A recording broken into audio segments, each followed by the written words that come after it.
안녕하세요. 책임맘입니다. 오랜만에 인사드리죠. 코로나 때문에 가정보육을 하느라고 그동안 책 읽고 리뷰하는 영상을 올리지 못했네요. 어떻게 다 잘 지내셨습니까? 어려운 시기를 보내고 계실 거라고 생각이 들어요. 저도 역시도 그런데요. 오늘 내일 일이 아니고 사실 이것이 우리의 일상이 될 일인데 마냥 지쳐있고 마냥 힘들어하고만 있을 수는 없다는 생각이 듭니다. 어려운 상황이지만 그래도 힘을 내고 긍정적으로 우리가 처한 현실을 또 씩씩하게 살아나가야 되지 않을까 생각이 들었습니다. 저는 이래저래 아이들 가정교육하는 동안 짬짬이 책을 읽긴 했는데 리뷰를 올릴 만한 수준으로 깊게 이렇게 잘 들여다보진 못했고요. 오늘은 아이는 99% 엄마의 노력으로 완성된다라는 책을 읽어보았어요. 이 책은 장병혜 박사님께서 지으신 책이에요. 제가 어떤 책을 읽다가 이 책이 참 좋았어요 라는 어떤 리뷰를 읽고 궁금해서 들여다보게 되었습니다. 장병혜 박사님은 고 장택상 전 국무총리님의 셋째 딸로서 아주 명문가에서 부잣집 딸로 태어나셨는데 19살에 미국으로 유학을 가시면서 이제 유학 생활을 시작하셨어요. 그런데 부잣집 딸임에도 불구하고 자기 스스로 학비를 벌어서 거드는 일을 마다하지 않고 공부를 하신 분이시고 그러는 과정에서 이제 박사 과정에서 스승으로 만난 그 교수님과 결혼을 하게 되는데 이 교수님이 부인과 사별을 하시고 아이가 셋이 있는 그런 분이셨습니다. 중국계 미국인이셨어요. 그래서 이분과 결혼을 하시기로 결정하신 것도 대단하시라는 생각이 들었는데, 그러면서 이분과 결혼을 하시면서, 그 교수님 슬하에 있던 자녀 셋을, 10살, 6살, 4살이었던 아이들을, 키워내시면서 겪으신 에피소드들을 담은 책입니다. 물론, 하버드, 로스쿨, 예일대, 이렇게 다 보내시고, 딸 둘은 다 변호사로 활약을 하고 계시고, 또, 아들은 뉴욕 맨하탄에서 사업을 크게 하는 그런 훌륭한 사업가로 키워내신 어머니이십니다. 그래서 이런 책이 나올 수 있었겠죠. 그리고 일단은 교수님께서는 그 어떤 아이들에게 질서를 세우는 게 중요하셨대요. 아이들이 10살, 6살, 4살 이렇게 아이들이었는데 이 아이들이 각각 다른 집에서 맡겨져 있었고 아빠와 엄마와의 사랑을 듬뿍 받지 못한 어떤 애착 결핍이 있는 아이들이었기 때문에 다 이제 집으로 함께 모였을 때 형제 간의 어떤 우애라든지 배려라든지 그런 것도 전혀 찾아볼 수가 없었고 심지어 둘째는 남자아이였는데 어릴 때 머리를 크게 다쳐가지고 학습 부진아라는 진단을 받기도 했었대요. 그래서 참 녹록치 않은 현실이었잖아요. 그 아이를 내가 내 몸으로 낳은, 내가 낳은 자식도 아닌데 그 아이들이 그야말로 오합지졸인 상태에서 아이들 딱 만났을 때 이 아이들 모아놓고 이제 너희도 불쌍하고 니네 아빠도 불쌍하고 나도 참 불쌍한 사람 아니냐. 우리가 이렇게 가족으로 만난 것이 인연이다. 우리 불쌍한 사람끼리 모여서 잘해보자 이렇게 하셨대요. 그래서 그러면서 이제 아이들에게 이제 질서를 가르쳤다는 거죠. 집에는 규칙을 세우고 몇 시에 일어나서 몇 시에 자고 이부자리는 네가 스스로 개고 식사 준비할 때는 항상 도와주고 이런 이제 규칙을 세우는 것부터 하셨다는 거예요. 그리고 서로 간에 다툼도 많고 갈등도 많았기 때문에 그리고 새엄마에 대한 불신도 어느 정도 있고 그러면서 이제 규칙을 세우고 약속을 지키고 또 신뢰를 쌓는 그런 과정을 거의 한 3년 동안 해나가셨대요. 그 과정에서 이제 아이들이 점차 이제 자리를 잡고 안정이 되고 그리고 그러면서 학습적인 부분에서도 굉장히 뛰어난 그 기질, 역량을 보여주는 거죠. 그래서 교수님은 이제 그냥 따로 막 내가 앉혀놓고 공부를 시켰다라기보다도 일상의 모든 것들을 다 이렇게 어떤 토론의 대상, 질문의 대상으로 삼으셨다는 거죠. 그래서 장 보러 갈 때, 부엌에 있을 때, 요리할 때, 영화 볼 때, 여행 갈 때, 장소 불문, 일상 속에서 일어나는 모든 것들을 가지고 함께 아이들하고 토론하고 너는 어떻게 생각해? 그건 어떻다고 생각해? 이건 뭘까? 이렇게 질문을 많이 하셨대요. 그래서 그 질문 속에서 아이들이 스스로 답을 찾을 수 있게 도와주고 그리고 엄마한테 물어보는 것도 항상 경청해주고 그리고 자기가 모르는 것들은 함께 찾아보자 하고 찾아보고 이렇게 하면서 뭔가 앉혀놓고 학습을 하진 않으셨지만 항상 그 배움의 기회를 많이 열어주셨다는 것이 저에게는 굉장히 인상적이었고요. 돌아보면 우리가 정말 가르칠 수 있는 것이 무궁무진하다라는 생각이 들었어요. 요리를 할 때도 감자 하나를 가지고도 이렇게 해서 싹이 나는구나. 이건 땅에서 땅에서 나는 식물이고, 그리고 이걸 먹으면 어떤 부분에서 어떤 영양소가 있고, 이런 것들도 하나하나 얘기를 많이 하셨다고 하더라고요. 그래서 아이들 장 볼 때도 적극적으로 데려가서 이것저것 많이 물어보고, 체험해보고, 만져보고, 느껴보고 할 수 있게 도와주셨다고 합니다.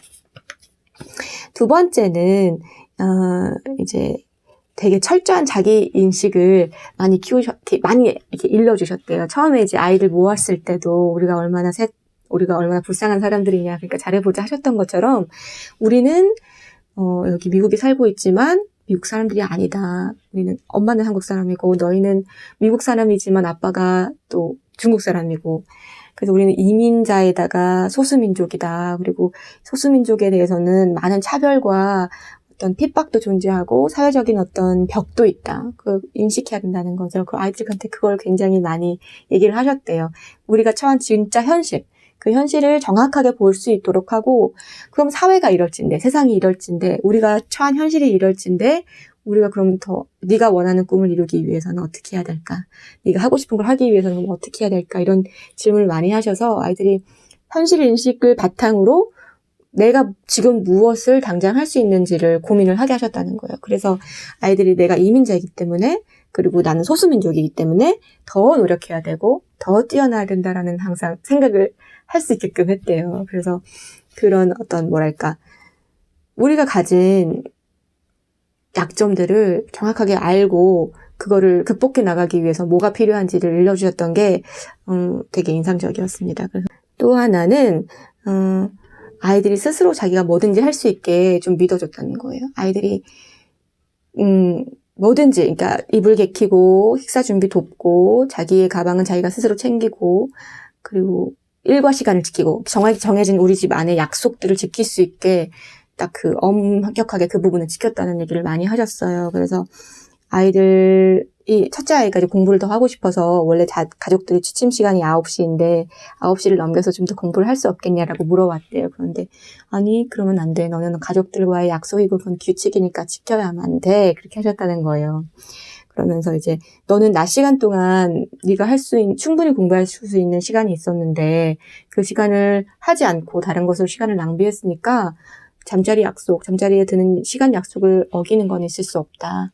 그리고 그로 인한 불이익도 네가 책임을 져야 된다, 이렇게 말씀하셨다고 하더라고요. 그리고 한편으로는 또 이렇게 아이들을 이제 3명이다 보니까 픽업을 해서 딱 가야 되는데 어떤 한 아이가 친구랑 얘기하느라고 엄마가 온 것도 잊어버리고 쉴 새 없이 친구들하고 얘기를 하느라고 차에 탈 시간을 잊어버리고 있었다는 거예요. 그래서 아이한테 가서 엄마와의 시간 약속은 이 시간이었는데 네가 이 시간을 어겼으니까 엄마는 먼저 간다. 그러고 갔다는 거예요.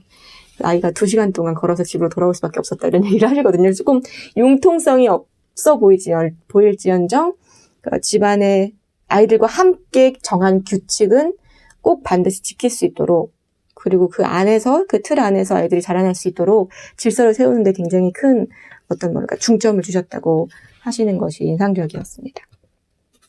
또 이제 이거는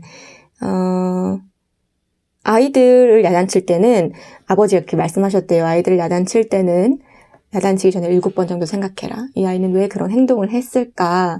그리고 이 아이의 행동으로 인해서 내가 왜 화가 나는 걸까? 이렇게 7번 정도 생각을 해보면 야단치지 않아도 될 문제가 되기도 하고, 또 7번 정도 자기 검열을 거치면 이제 아이를 정말로 화를 내지 않고 정말 가르칠 그 훈육의 자격이 있다는 거예요. 그래서 내가 정말 이 아이를 훈육할 준비가 되었는가라고 스스로 점검을 해봐라, 이렇게 하시는 말씀에서 나도 꼭 이렇게 해봐야겠다. 그러니까 이 아이가 참 어떤 부분에서 되게 제가 나만의 생각, 그다음에 섣부른 생각으로 아이를 야단칠 때도 있잖아요.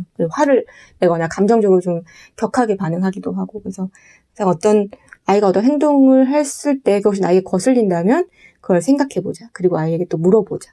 나에게도 물어보고 아이에게도 물어보자. 이렇게 다짐을 했습니다.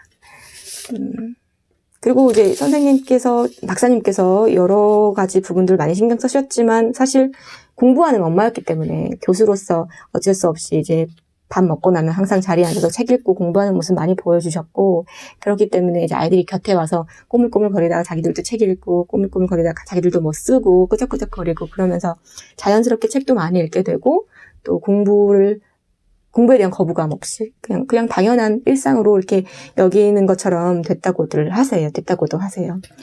책 많이 읽었고 아이들 보는 앞에서 그리고 뭐 이렇게 해라 저렇게 해라 이렇게 잔소리 많이 하지 않았지만 뭔가 아이들에게 바라는 것이 있으면 항상 스스로 모범을 보이려고 많이 노력을 하셨다고 합니다. 그리고 아이들과 토론하는 걸 굉장히 중요하고 좋아하셔서 요일별로 이렇게 토론 주제를 정하셨대요. 월요일에는 인간에 대해서 토론하고, 화요일에는 자연에 대해서 토론하고, 수요일에는 과학에 대해서 토론하고, 목요일에는 신에 대해서 토론하고, 이렇게 요일별로 이렇게 주제를 정해서 그 주제로 심도 있게 아이들하고 이렇게 질문도 해보고, 자료도 갖고 와보고, 프레젠테이션도 해보고 하는 그런 시간을 많이 가지셨다고 합니다. 그래서 요약을 해보면, 일단 사랑이 중요하다. 기본적으로는 사랑을 바탕으로 아이를 믿어준다. 둘째, 안식처로서 엄마가 든든하게 지켜준다. 그러니까 아이들에게 뭔가 선생님의 역할이 아니라 엄마는 엄마다. 엄마는 안식처고 편안한 곳. 그래서 실패해도 돌아갈 수 있는 곳이라는 그 마음에 안정을 준다.